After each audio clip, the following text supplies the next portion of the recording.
Vir Sanghvi. Thank you, Mr. Sanghvi, for joining us today. We'll be talking about Mr. Sanghvi's latest book, A Rude Life, in which he turns his dispassionate observer's gaze on himself. And he will be talking with Dr. Anurag Batra, Chairman and Editor-in-Chief, BW Business World and Exchange for Media Group. Towards the end of this discussion, we'll have two eminent people asking not so easy questions. So before I hand it over to Dr. Batra, I want to request Mr. Sanghvi and Dr. Batra to show us the book, which is the version of a group picture online. If we can have it in front of the camera, so we can take a screenshot. Thank you so much, and over to you, gentlemen. Thank you so much, Rohel, for the quick introduction and getting this interaction with We've started.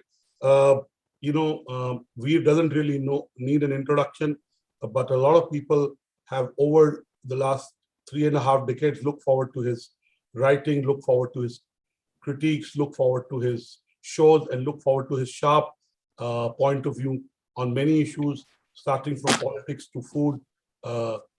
I just want to start by asking Veer, we'll come to the book. Veer, how have been the last 18 months for you, both personally and professionally?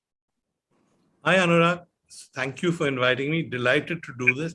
I don't know if people watching this know this, but Anurag and I have known each other for 15 years through various ups and downs in our lives.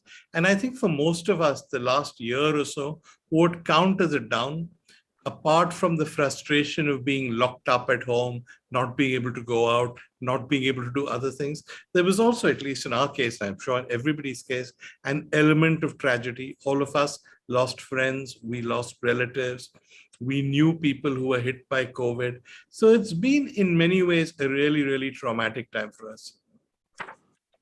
Yes, it's been a mixed bag. While it's given us time for reflection and being with family, and being at home, which manifests in better health, but at the same time, it has meant a loss of lives and livelihood, and that has been very discomforting. Now, let me also ask you, what has changed in the last 18 months, which is for good, and what has changed, which is for bad?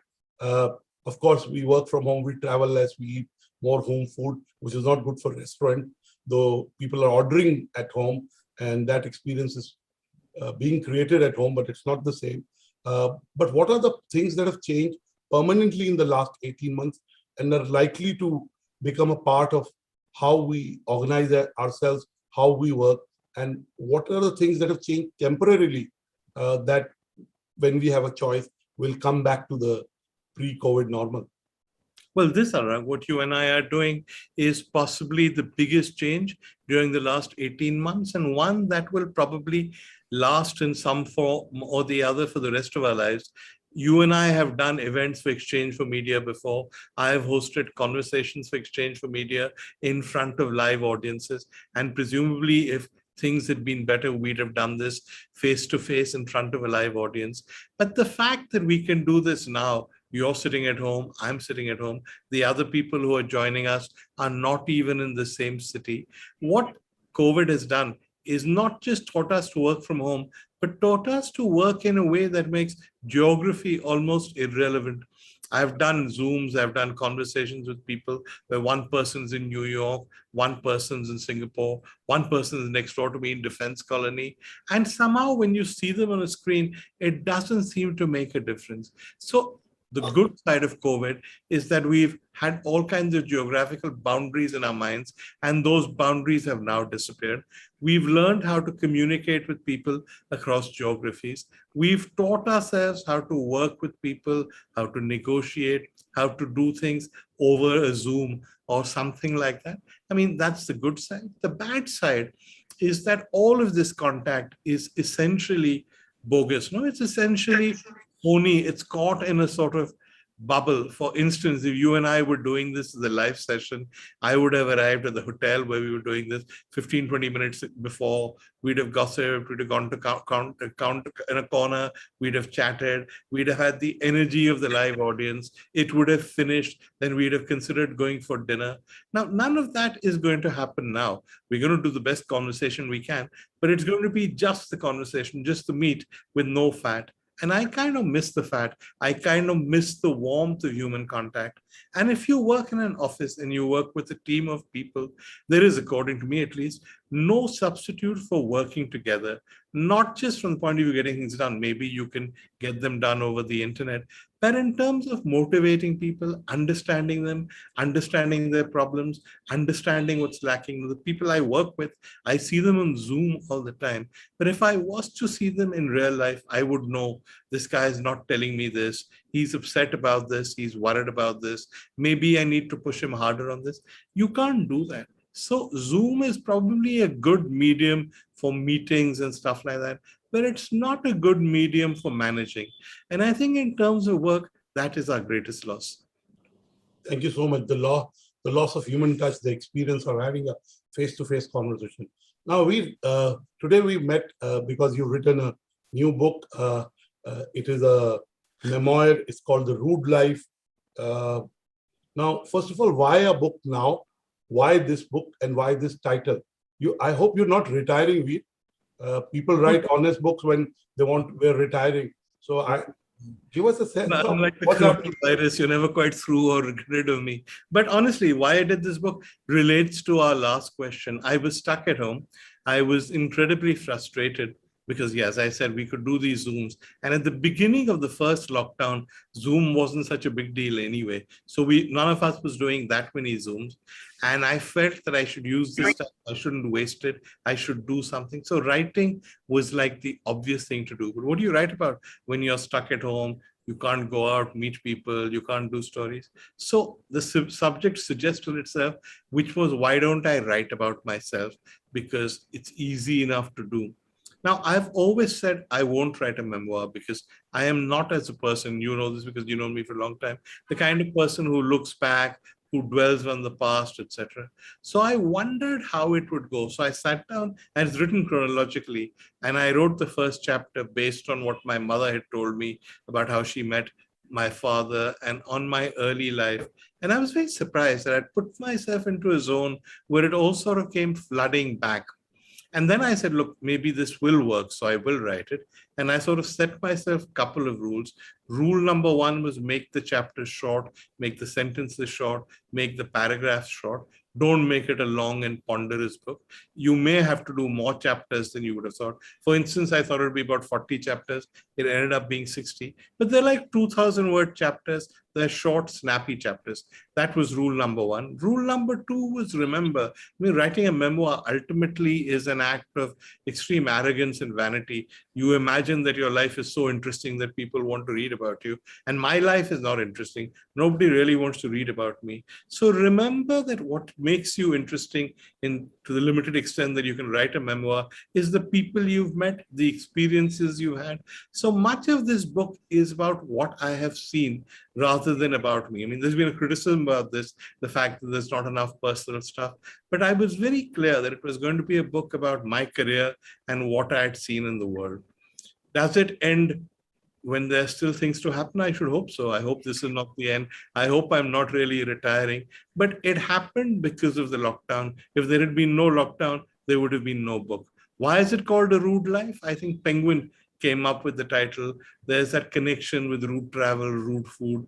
The suggestion was that the book was irreverent in tone, so rude fitted in. The word rude is frequently associated with me. So it was a marketing decision. Absolutely. It was something that would get somebody curious why it's called The Rude Life. Make them pick it up, at least look at it. Look at it. Now, you yourself talked about the chapter, the content in the book, which is about your early life and your mother telling you. You dedicate the book to your parents, Ms. Vimu Sanghvi and Mr. Ramesh Sanghvi. Now, tell me, every child who grows up to be somebody, of course, has the values, has the imprint of his or her early childhood. Give us a snippets of what's in this book about your early childhood. Well, as if people will find out when they read it, some of it is about my background, how my parents met, how they met, got married, where I was born, how I was born. But a lot of it is about, and that you sort of come full circle in the last chapter, is about how my childhood influenced me as a person. I lost my father when I was 15. I was an only child. My mother did not have, I think, the ability or the wherewithal to cope with the world as it was. So I ended up doing things pretty much on my own. I went to England. I found a school. I called the principal. I went for an interview. I wrote a check for my school fees. I got to Oxford pretty much on my own. When I got to Oxford, I found out a way to pay for my education by getting a grant from a British local council. And yet my interest, the fact that I'm so interested in writing, I think comes from my father, who, though he was a barrister, also used to write. So there are elements of that, but essentially the sense that because I lost my father early, I was an only child. I knew I was on my own. And I think that's probably shaped my personality more than anything else. That's why I'm still essentially a loner. I am an introvert and I do things myself. Absolutely. But you did very well. As everyone knows, that you became an editor at a very young age of 22. But I want to focus on the chapters. You talk about short, snappy chapters. What got my attention about the book was the title of the chapters. And it's so inviting, if I may use the word. You want to dive in and want to know. So let me start by asking you about this chapter called Who Does the Queen Go To? Give us a glimpse to our readers and viewers what's in this chapter.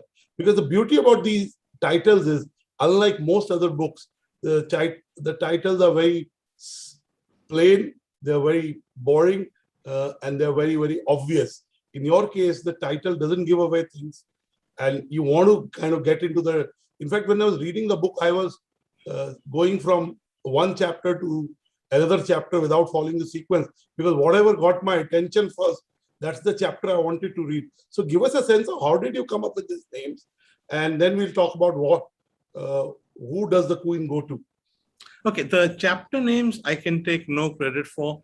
One of the advantages of being married to an editor, and my wife Seema edited graffiti very successfully in Calcutta for a long time and is now a columnist, is that you can just give the book to an editor, in this case, my wife, the editor who stays at home with you, and she can look at it. She read it, she edited it, she put it together, she looked at the manuscript, and Penguin sent me these titles, the editor at Penguin, who I'm sure very well-meaning, which were, as you described, really boring. And Seema looked at them and said, this is rubbish, you can't go with this. And so I sort of slimily hoping that she would do the titles. If the chapter heading says, yeah, it says very bad, but what do we do? So she then said what I hoped she'd say, which is I'm going to do them myself. So because she understands headlining, she knows how to pique your curiosity without giving too much away. She did the chapter headings. And I have to say, I'm a little ashamed of this. People seem to have liked the chapter headings more than they've liked the chapters, because it's the one thing everybody comments on. Absolutely. No. Of course, as you rightly said, the beauty of the chapters is in the curiosity that it generates, because the title doesn't give away somebody who doesn't know you, doesn't know your life, or knows even a bit of it. It still doesn't give away what's in the chapter. Only when you start reading, you get a sense of it. So let me, as I said, let me now get into the first chapter, which is Who Does the Queen Go To? Give us a sense of what's in this chapter. I'll tell you about it. It's about my parents, really, because my father came from a lower middle class family in Rajkot. He was a communist. He was one of 14 children. And his background was such that he never had much money, but he came to Ahmedabad, where my mother was and my mother's family was, and my mother fell in love with him. And my grandfather, who was a big mill owner of the time, typical sort of Gujarati shade with a dhoti and that Gujarati topi, would go to the mill every day, was appalled by the idea that she wanted to marry this poor boy from nowhere. In those days, they regarded lower middle class as poor, and somebody who was a communist and wanted to take away all their money.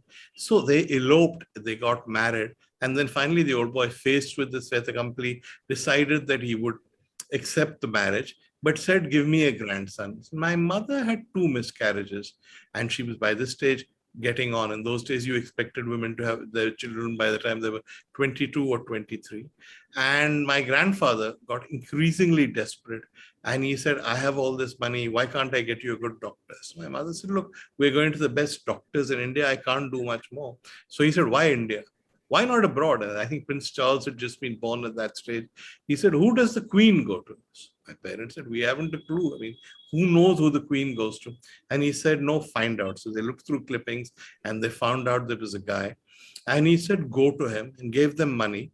They went to London. They discovered who this guy was. They found his telephone number. They found his address. They asked him for an appointment. And I don't know what he made of this strange couple from India that had walked in, this pregnant lady and this guy who had obviously no respect for royalty anyway. And he said, okay, I'll do it. And so my parents stayed on in England for the duration of my mother's pregnancy. This Dr. Sir William delivered me, and which is how by a happy accident I came to be born in London, or I came to be born at all. Absolutely. Now, in the chapter, your link with the future, you start by saying that the happiest years of your childhood were between 1967 to 70, right? Yeah. That's what you say at the start of your chapter. And during the chapter, you talk about how your father started to get more wealthy and prosperous. Give us a sense of what's in this chapter and what are you trying to say in this? See, as I said, my father never had much money. After they got married, my mother went to London. My mother was rich, well-educated. She'd been to an American university, which was very unusual for girls in the 1940s. She had no difficulty getting a job in London. And with the money she earned from her job, she put my father through the, what's it called, Inner Temple, and he became a barrister at the Inner Temple. He did the law, largely on the basis of her hard work. They came back to India and he started doing law, and he would write a column for Blitz, which was a big publication at the time. And from all accounts, I'm too young to remember it, while he did have his big successes, A, there wasn't the kind of money there is now in law because there was no corporate law or anything. And B, I think he just got fed up of going to courts and arguing cases. So he really had no enthusiasm for it. He then got dragged by people, I suppose, the beginning of what we would now call corporate law, into advising people who were doing international deals. One such deal was between a bunch of Americans and the Iranian government, and he went off to Tehran, and he made friends with the Shah of Iran, who was then a young up-and-coming monarch, who then gave him various contracts to do things for the Iranian government. Armed with that, he went to London. He bought over a public relations company and started a company doing public relations in London, had many other clients, became very successful, made a lot of money. So I was now 67, you will remember, for those of you with long memories, was the year of psychedelia and swinging London and all of that. I was 11 years old, so I was a bit young to be smoking weed or understanding psychedelia, let alone dropping acid. But because we had a house in London, I went there every year for my summer holidays from boarding school. I really got into going to Carnaby Street, going to the King's Road, looking at the London scene. My father was rich. He had a lot of time for me. I spent a lot of time with him. And I think in retrospect, while I enjoyed it so much, I only realized how precious that time was because in 71, when I was 15, he died. So those 3 or 4 years, which were years of prosperity, of glamour, of being at the center of the world, which is what swinging London was then, and being with my father, when I look back, are the happiest in my life. Absolutely. Now, you right up front, you talk about the fact how you got admission in the school and then later on in the university. Yeah. You have a chapter called You Can Bathe on Mondays and Fridays, and you talk about how your uncle, you talk about Michael, the principal of the school, and the experiences. Why don't you take our readers through that? Okay, I mean, it's not very exciting story, but I'll tell it to you anyway. Yeah, because you talk about, the point in that chapter when I read it, and you right up front said that in some way you had to do a lot in your early age, and in a sense, kind of you were on your own. Yep. This chapter, once you read it, it comes through very clearly that that's how it was. Okay, I'll tell you the story. I finished at Ajmer. I took ISC in December 1972.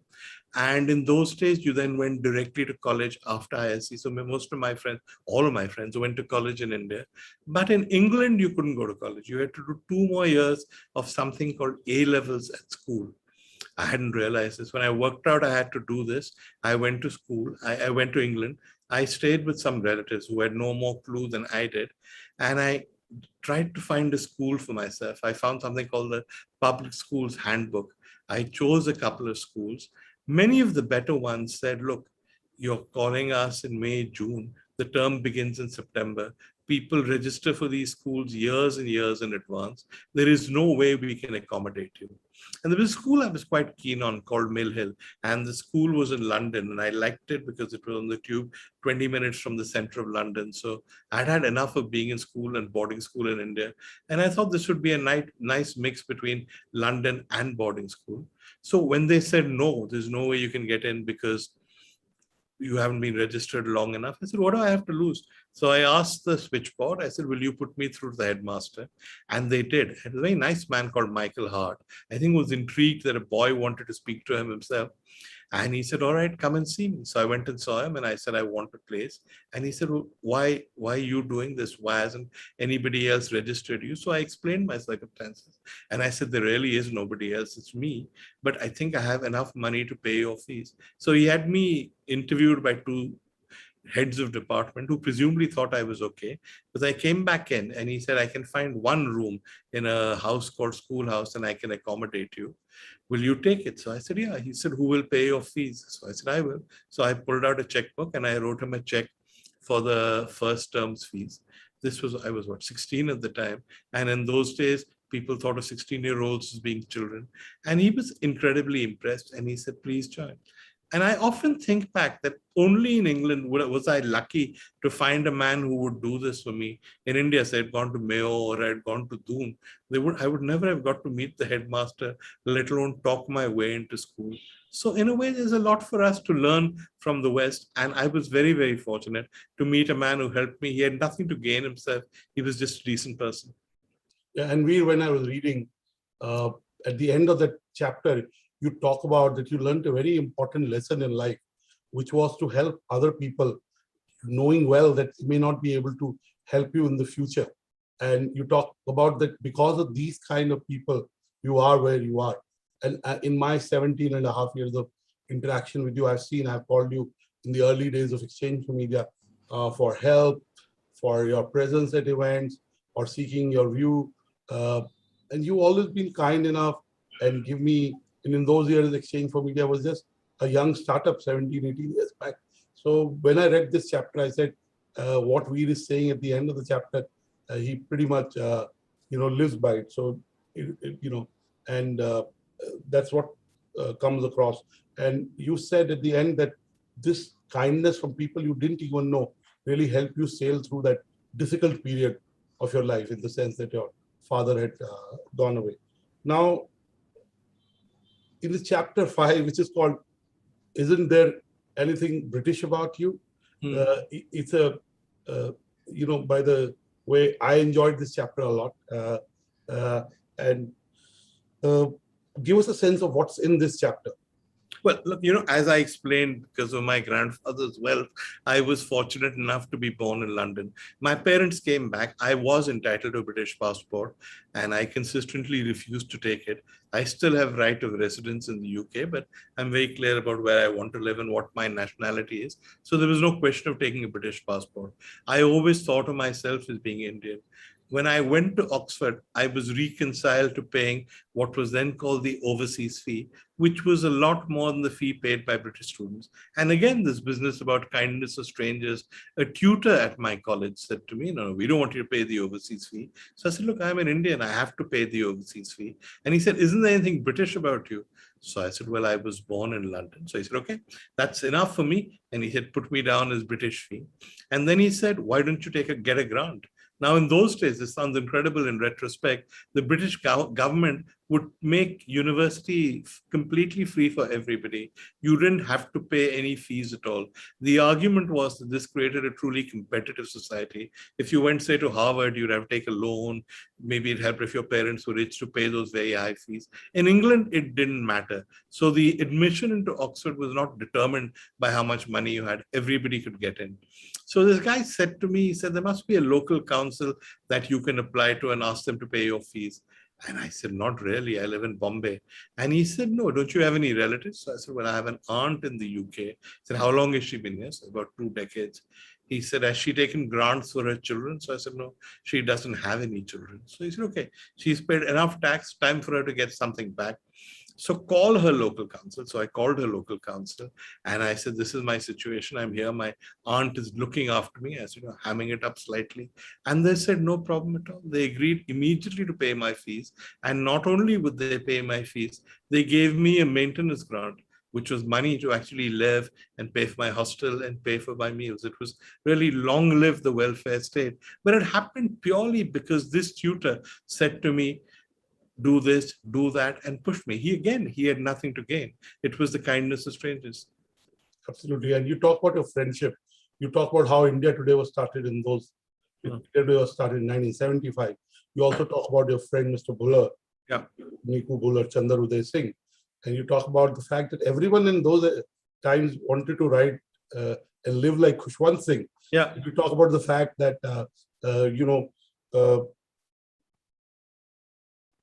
you made up the name, you call him Sanjay Khanna. I don't know the It's a random name. Yeah. But I mean, why don't you recount that? You're old enough, but people of that generation, I think now forget how much Khushwant Singh was idolized and revered in the days of the Illustrated Weekly. He was the most famous journalist in India. And he used to write articles always in the first person and always with no real sense of shame. I went to such and such place. I called the ambassador. I said, send me 3 bottles of whiskey. Somebody came over. He would write about women in what I think he imagined was a slightly naughty way. He would call somebody a buxom lass, somebody else a wench. I mean, in retrospect, all of it sounds quite appalling, and none of his articles have aged well. But at that time, he was like this huge cult, and every young journalist tried to write like Khushwant Singh. Now, you could do it if you were Khushwant Singh, but if you were not Khushwant Singh, you couldn't do it, which is why I think Indian journalism in that period was in quite a bad phase. And you said you relied on a tiny core team. You're a core team. And you talk of Mr. Dilip Bob, who's also on the webinar today. He's also part of the event. He was one of the few people who logged in. And you talk about Sunil Sethi, Shirley Joshua, Dilip Bob, and Mandira Puri. And you say that you didn't have that core team in Mumbai. And you were asked to write for India Today, and you would get 150 rupees for an article you wrote. And you also started writing a small item on the People page, which would get you less than 50 bucks, between 25 and 50 bucks. So give us a sense of those times in terms of what kind of journalism is working, what kind of stories were being read, and how would you prepare for them? Well, I think you have to remember that India Today, when it started out, was extremely unusual because the world was dominated by the Hindustan Times, the Times of India, the biggie newspapers. Illustrated Weekly, where Khushwant Singh was the editor, was the Times of India publication. Anything else was essentially small time. When Arun Puri, who was not a journalist, who was owner of Thomson Press, became editor through circumstances of India Today, he depended on a team of people who were around 25 or less. Dilip, I think, was the first employee of the publication. Sunil Sethi was the star because he'd worked for JS and had done various other things. Mandira Sherry was Arun's sister. And Shirley was really Shirley Joshua was the backbone of the organization. And the 4 of them sitting in this little office in Connaught Place, working with virtually no resources, with Arun learning on the job, created this magazine that went on to become the best magazine in India, which even in its early days was head and shoulders above everything else. So for me, I learned a lot in those days, though there was not much money, admittedly, because I think I learned a lot from Arun, because Arun had this accountant mentality, we used to tease him, which is that if you are going to say something is big, don't say big, say 8 feet, say whatever. So we learned how to be precise. We learned not to use vague adjectives. We learned that Khushwant Singh was not necessarily the end all of all journalism, that if we were going to look as a magazine for a format, Time and Newsweek was a better thing for us to copy. So we learned to write in that style, and it imposed a certain discipline on all of us. And as young people, it gave us a chance to go out, to meet people we would never have had the opportunity to meet, to go and see the world. So while the money was crap, it was still a huge learning experience, educational, and lots of fun as well. We, in a 45, 50-minute conversation, I can't possibly take you through the 60 chapters. So I have chosen mine. But before I come to them, I would like to ask you, which are your favorite chapters? Are there any favorite chapters or a favorite chapter? Or which are the ones you enjoyed writing and reading again once you wrote them? I'm sure there are some. No, yeah, honestly, like more it than all sort of merges into one in my mind. I don't tell the chapters apart because, yeah, it's true. The book is chapters with very clever headlines, and it seems like that. But for me, it's my life. It just sort of poured out of me and I wrote it. So I don't know if there's anything that's particularly a favorite. In fact, when people show me bits of the book, I remember the events, but I don't remember having written it because that's how that book was written, in something of a blur. Thank you, Veer. Now, let me share with our viewers and readers that, Veer also goes into the slow life in Calcutta and uses expressions like single file movement for the public protests of 1980. He also draws a parallel to the present pandemic, saying that social distancing reminds him of public protests in Calcutta at that time. But I want to get into, because, their exchange for media, Samachar for media, pitch impact. I want to focus on Veer's mentions in his accounts of his journey in Indian journalism. And he is very honest, authentic, and he leaves no one out. And he's talked about his experiences right from Anand Bazar Patrika to NewsX to Hindustan Times. So first of all, let me ask Veer, why don't you talk about what you've written in the book about Anand Bazar Patrika? Well, I accepted the job, as I've explained there, turning down an extremely good job from the Times of India, from Sameer Jain, who was my friend and who I knew would turn the Times around and turn it into a powerhouse. I accepted. I turned that job down. I went off to Calcutta. I cold called Avik Sarkar. He was good enough to offer me a job. I went to Calcutta, a city I had never been to. And Calcutta has changed a lot. But in those days, it was very different. It was, even if you'd come from Bombay, which is a real city, but let alone if you'd come from a small town or from Delhi, it was full of people, full of noise, full of smells, full of sounds. It was really a city that lived in Technicolor. And people kept telling you that Calcutta is the cultural center of India, etc. All this was true. What they didn't tell you was that all this culture was in Bengali. So if you didn't speak Bengali and didn't speak a word, you were completely out of things. At Anand Bazar, where I worked, everybody spoke to everybody else in Bengali. Even non-Bengalis learned Bengali and spoke to everybody in Bengali. So for the first couple of years, I felt like a complete outsider because I had no sense what people were saying to me. And it's changed now, but Calcutta in those days was a very negative city. It was a city which was lazy, it was slow. People were always protesting. Every time you went out on the street, your car would be stopped because a demonstration would happen. And when we think of demonstrations now, we think of hundreds of people marching. But Calcutta, 25 people could stop traffic for 1 hour, as I've said, because the Bengalis invented social distancing. There would be a single file crowd, a single file line of guys. One guy would walk, 8 feet behind him would be the other guy, 8 feet behind him would be the third guy. And that way they could make such a long snake, for want of a better term, stop traffic. The cops were on their side. So all of us had to sit and wait while the snake slowly made its way across the streets. In addition to that, there was also, and APP was no exception, a curious air of negativity. If you said, I want to do this, it seemed slightly unusual or whatever, they would say, Hovena, it can't be done. So you really had to fight and you had to struggle to get anything done. I think one reason why Calcutta has changed now is they've got over that. And my theory, and I'm probably politically incorrect in saying this, is that this sense of getting finally fed up and saying we should do something with our state, with our city, is what led to the collapse of the CPM. which had by then driven out all of it, all the industry. We had the worst infrastructure of any major city, and they were quite content doing it because they said they were intellectuals. Hmm. And you talk about how you set up NewsX, what happened to NewsX. I'll come to your Sunday days and Hindustan Times days. But, and I was thinking when I first came across the book, when you started your TV show on CNN IBN, you called it Velocity. I mean, I love the name. And so clearly you, being an editor, have an eye for what will get a reader's or viewer's attention. But I want to focus on your television journey a bit. How you set up a news channel, what happened to it.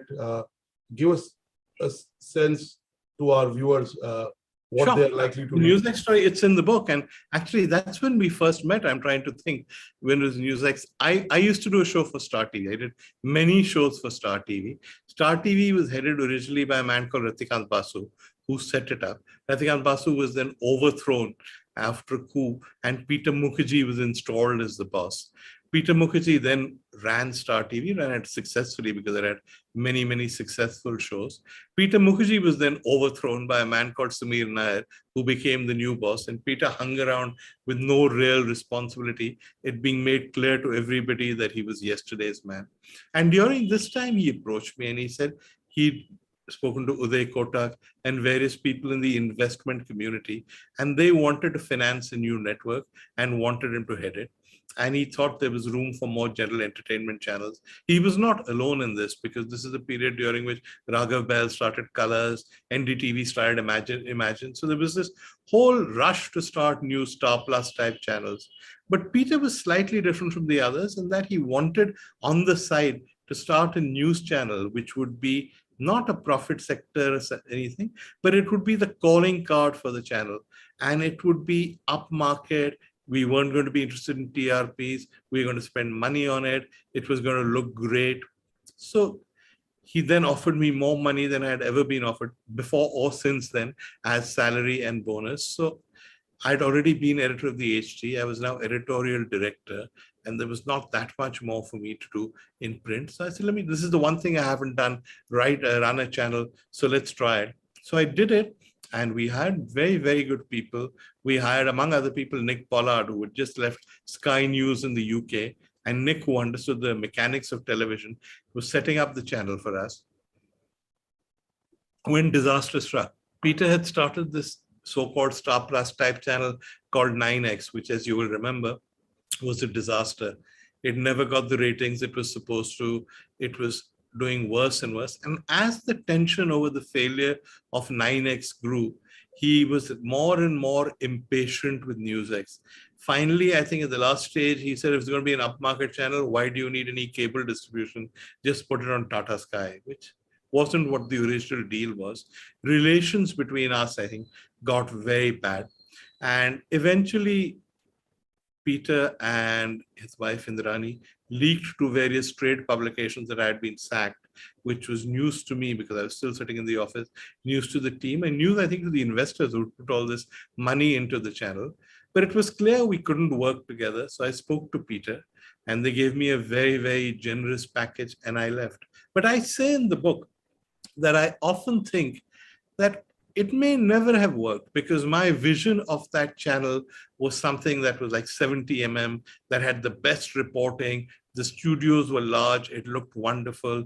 There was all kinds of in-depth analysis. If you really wanted to know what was happening, you came to us.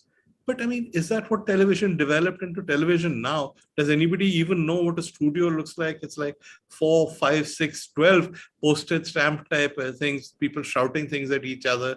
Nobody cares about footage. Nobody cares about programming. It's all people just fighting with each other, which I could never have done. So even imagine we pulled it off and NewsX had been that kind of channel, we might have lost anyway. Yeah. And, Sunday, again, a very big high point in your life, in your career. And, I read it every issue of Sunday when I was young. I did read the Illustrated because my parents would get it at home. So I started reading it when I was 8 years old or 7.5 years old. And Sunday was a big, again, a big success. Unfortunately, it doesn't exist today. but it came from a very strong editorial legacy. Give us a sense of what you say about Sunday. And again, there is a chapter on, what happened to, Rajiv Gandhi, and, when he died, and you were at the Sunday then, right? I was at Sunday, yeah. You were at the Sunday then, and how you got to know, and then you covered that. Of course, you were very unhappy about it, and it took many days to figure out it was LTTE who had done this. But I also want to talk to you about your days at Hindustan Times, because that's where you became the editorial director, your imprint on the newspaper, and how it covered, what it covered, your food columns, all that came together at Hindustan Times. If you had to sum up and you do talk about it in quite a detail, but if you had to sum up your tenure at the Hindustan Times, how would you kind of share it with readers? Again, I was very fortunate to be at the Hindustan Times in what was a pivotal moment in that paper's history. The Hindustan Times was started by a group of Sardarjis. They then ran into trouble. Gandhiji got involved, whereas other people came in with financing. Ultimately, it ended up with the Birlas. And it ended up finally with K.K. Birla, who was the most public-spirited and the most public-minded of his generation of Birlas. And it was the leading newspaper in Delhi, and it did very, very well. It made a certain amount of money. But there was a problem in that India changed in 1991, post-liberalization. People stopped seeing themselves just as readers. They saw themselves as consumers. And I think someone like Samir Jain, who's a great marketing person, has that brain, saw that shift and turned the Times of India into much more of a market-friendly publication. He also turned into professionally run publication.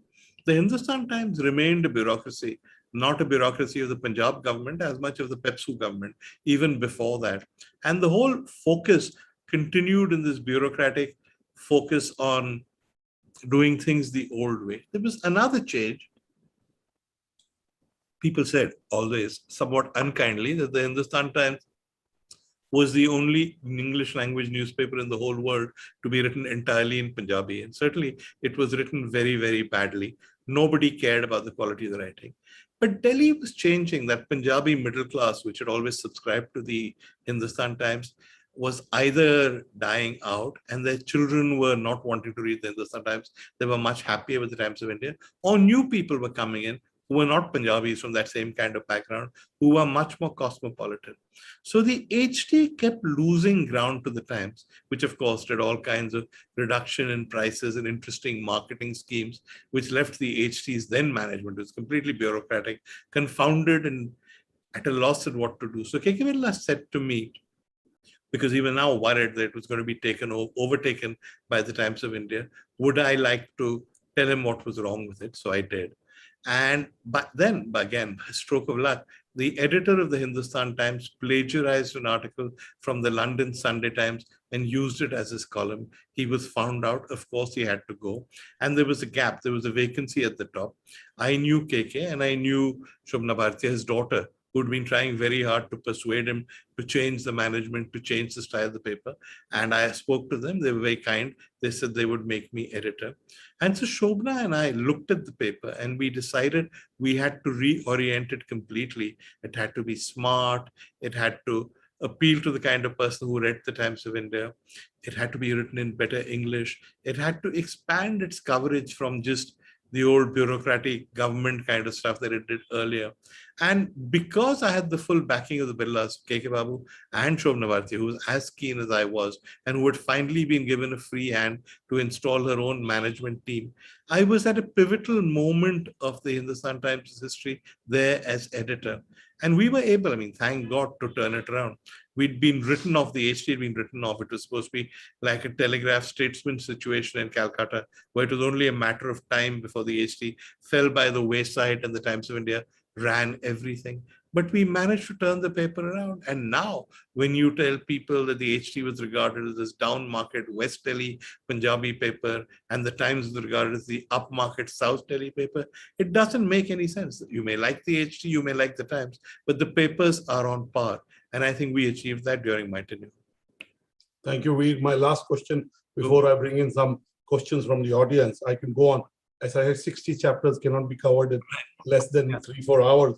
But the book also gives an insight into the political and personal lives of a few former prime ministers of India, like Mr. Devagowda, like Mr. Vajpayee.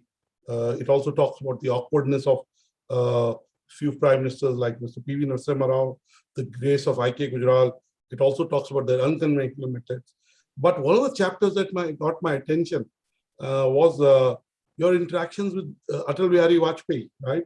The then Prime Minister, and how you were invited to his home during Diwali, and really you became in some way very close to him.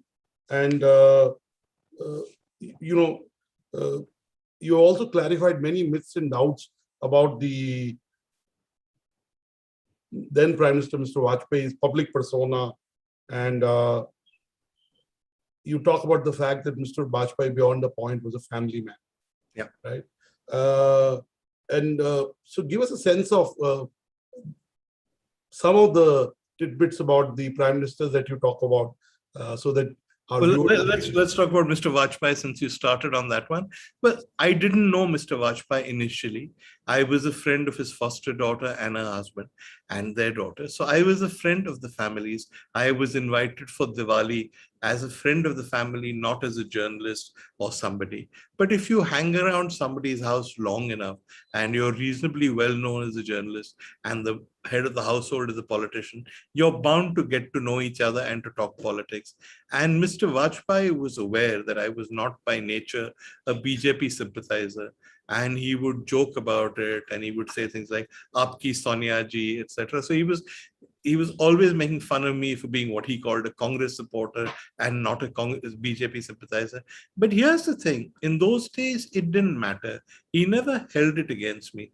The fact that you had a contrary ideological point of view, that I would go back and write editorials and articles that were against him, against the BJP, that never seemed to matter to him. He may disagree with what I had said, but he never denied me the right to say it, and he never allowed it to interfere with any kind of personal relationship I had with him.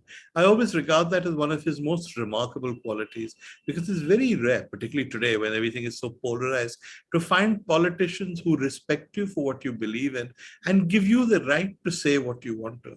Now, I say about Mr. Vajpayee and his house, as you mentioned, is that if you go to most politicians' houses, they're political households. The conversation, the breakfast table is all about politics, who's defecting, who's doing this.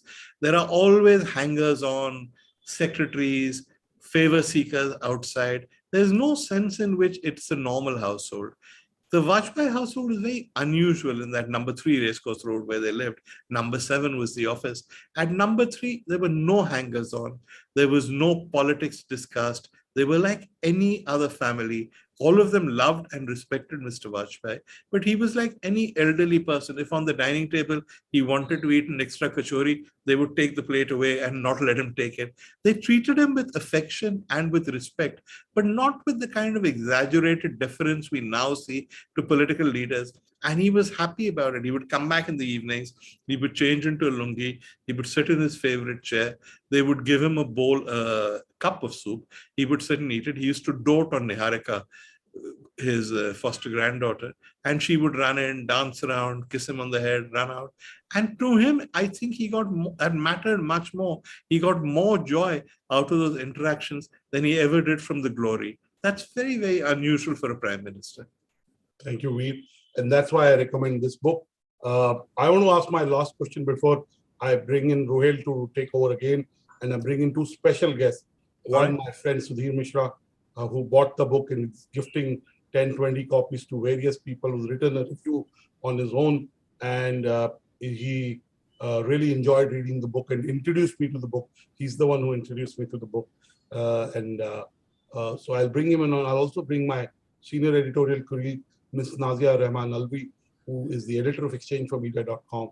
And she started her career as a trainee in Hindustan Times when you were the editor. And she has especially read the book, and we'll ask you a question. My last question to you. You got so much respect, affection. You've seen the pinnacle of the editorial ladder. You set up new things. You've done food shows. You've done, chat shows around personalities. You've done shows around journalism. I mean, your show was a bit, possibly, we never had a conversation like Fareed Zakaria's GPS. That's how I always saw it. And I never miss a single version of GPS. You've done it all. You met prime ministers, important people. You have your own cult following. I know it because I have some friend. No, I'm not. Okay, I know what I'm saying. Okay.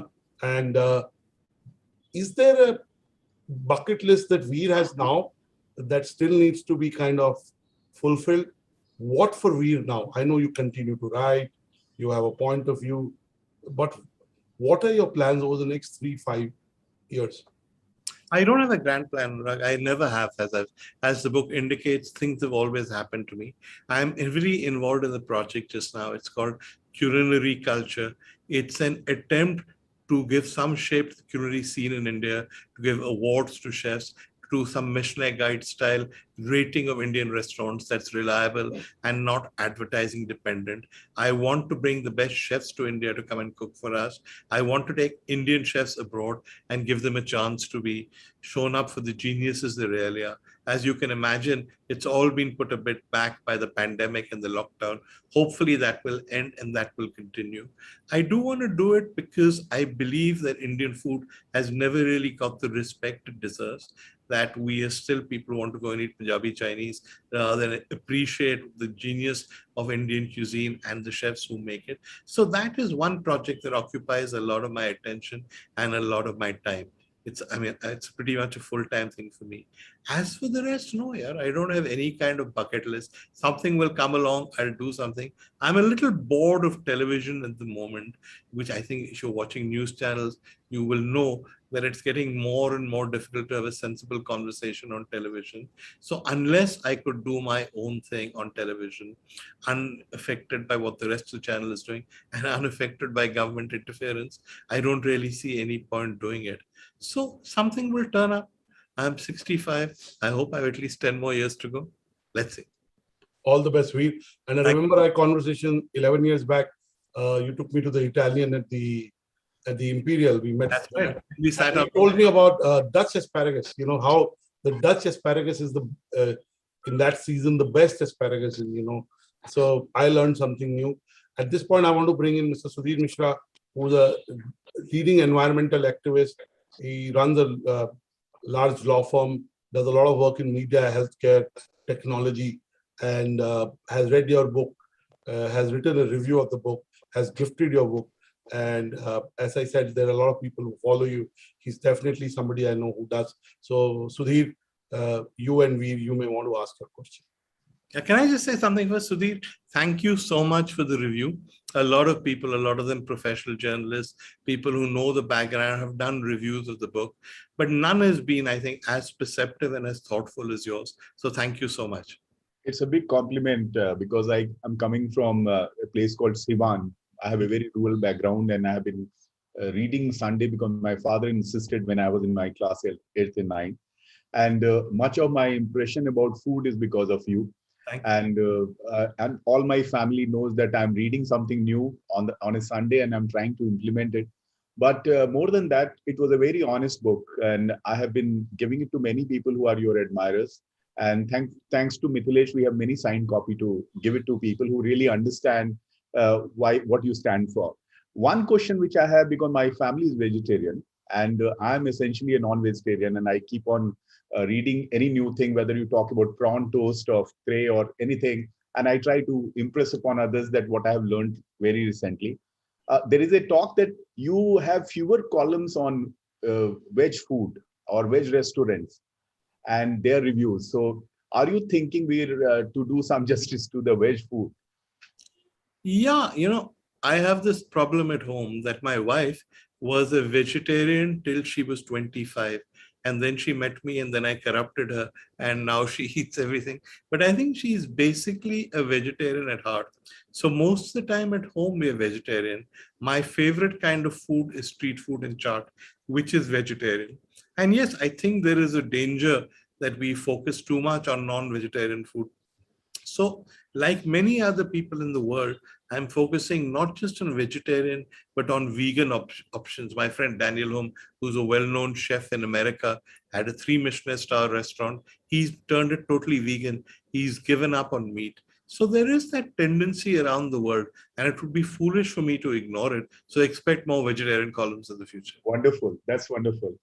All yours, Nadia, you can ask Ruhail. Okay, I want to come in here, and Nazia, my senior colleague. Nazia, your question, please. Yes. Veer, I just while you were talking, I remembered one small incident. When I was a crime journalist, I was just 2 or 3 years into my career. I was doing a story against an affluent family of Khan Market, and I remember that lady calling me and telling me that you can't do the story against me because I'm a very close friend of Mr. Sanghvi, and you have no idea. We have our dinner together, we have our lunches together, we are very close.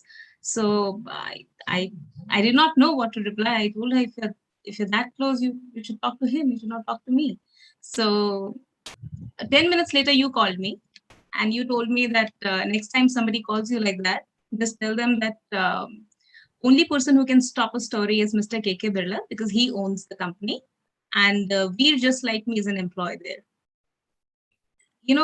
It was so encouraging for me as a journalist at that point of time. Now, this is how I started my career. And now, we all know what kind of times are we living in. So my question to you is that, you almost have like almost 4 decades of journalism career, right? Which era would you consider as golden period for journalists in India? When the journalists had maximum freedom in the sense that you really didn't have to think what you're writing. If you're sure of your facts, you know that the story is correct, you can just go ahead and write. I think the 90s and the 2000 to 2010 period, a little bit after that, I think those were really in many ways the golden age because journalism was growing, not just in print, also in television. People were doing different stories. There were areas that had never been done before. For instance, Kargil was the first televised war. There was a new generation of journalists that came up. And everybody could do pretty much what they wanted. I gave the example of Mr. Vajpayee just now, and Sonia Gandhi was the same. Prime ministers respected you regardless, Manmohan Singh as well, respected you regardless of what you wrote, how you wrote it. I think that was pretty much the golden age of journalism. It helped, of course, that there was less internet and digital media, and newspapers had much more money. And therefore, we had the luxury. I remember when we were at the Hindustan Times, you and I both, the number of times the ad department would walk into Arun Roy Chaudhary, who was a resident editor's office, to come up with some idiotic ad, which was we will do some zigzag mountain on the front page. And Arun would throw the ad manager out and say, I'm sorry, my front page is sacrosanct. I mean, you can't do that any longer because you need the revenue because papers are in quite a bad way. But for us, I don't think we realized how lucky we were then. Like you mentioned, Mr. Birla, he never once called me, never once stopped a story. We ran whatever stories we liked. We told the ad department to get lost. We told people who call up and say that I am connected to so-and-so to get lost.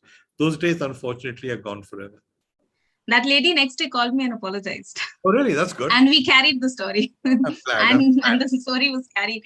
So, I also would, because you've seen this much closer than me, when and how did it start going wrong? I mean, when did this deterioration start? Okay, part of it, I think, is political. I think when this regime came to office, they were much less critical, much less tolerant for criticism. They had a very different attitude towards criticism. It's not unprecedented. Indira Gandhi during the emergency had a similar attitude. So it's not a BJP Congress thing. Both have done it in their own way. But they were much more effective in getting their point of view across, to the extent that some television channels and some newspapers just buckled under.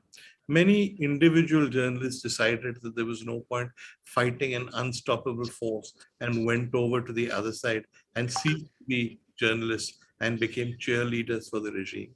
This went along with a diversion of advertising from traditional media to new media. So it became very difficult for television channels and for newspapers to make the kind of profits they had in their heyday. So that combination of political pressure and economic pressure is what's crippling the media. You are optimistic? You still have hope? Well, it's part of my job description to have hope. I always have hope, but I cannot tell you why I have hope. It's just a gut feeling. Sure.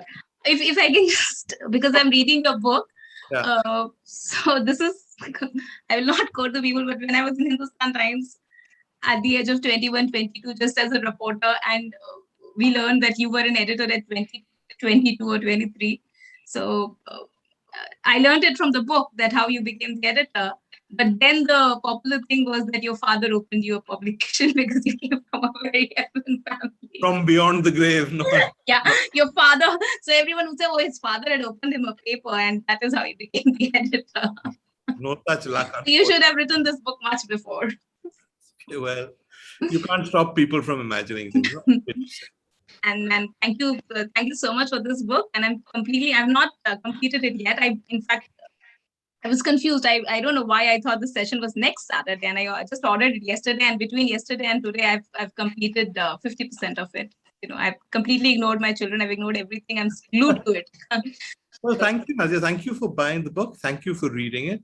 And I am enjoying every bit of it. we knew each other when you were just out of college, right? When you joined the HT, when you were just out of college. And look at you now, mother of 2 children, successful. Yes, I'm old now. I'm quite old.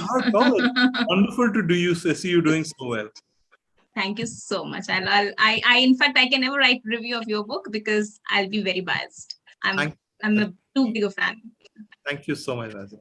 Thank you. Thank you so much. And just a 30-second, short question to you.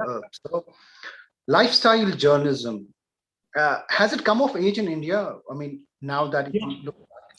But see, lifestyle journalism does not exist in a vacuum. Till 1991, we lived in a siege economy. If you wanted to get a pair of jeans or a pair of Levi's, let alone designer jeans, they were hard to get. Records were released in India 6 months after they were released abroad. Movies were released 7 months before. There were like 2 hotels in every town. There was no restaurant boom. Once the economy opened up, once prosperity increased, rates of growth increased, the middle class expanded, there were things to write about. And once it is possible to have something of a lifestyle, the journalism always follows. All research will tell you that whenever an economy gets more prosperous, whenever a middle class has more money, it starts spending it on food, on restaurants, on travel, and then on fashion, on purchases like that. So those patterns are not determined by journalism. They're determined by the laws of economics. The journalism follows that. Great. And thank you so much, Mrs. Sanghvi, for taking out time and talking to us. And what a lovely conversation. Thanks once again, and hope to see you soon in person at a live event. I hope so too. Thank you, Will. Thank you, Anurag. Thank you, Nazia. Thank you, Sudhi. Thank you, everyone, for organizing this. It's been a real honor and a real pleasure. Thank you. Thanks.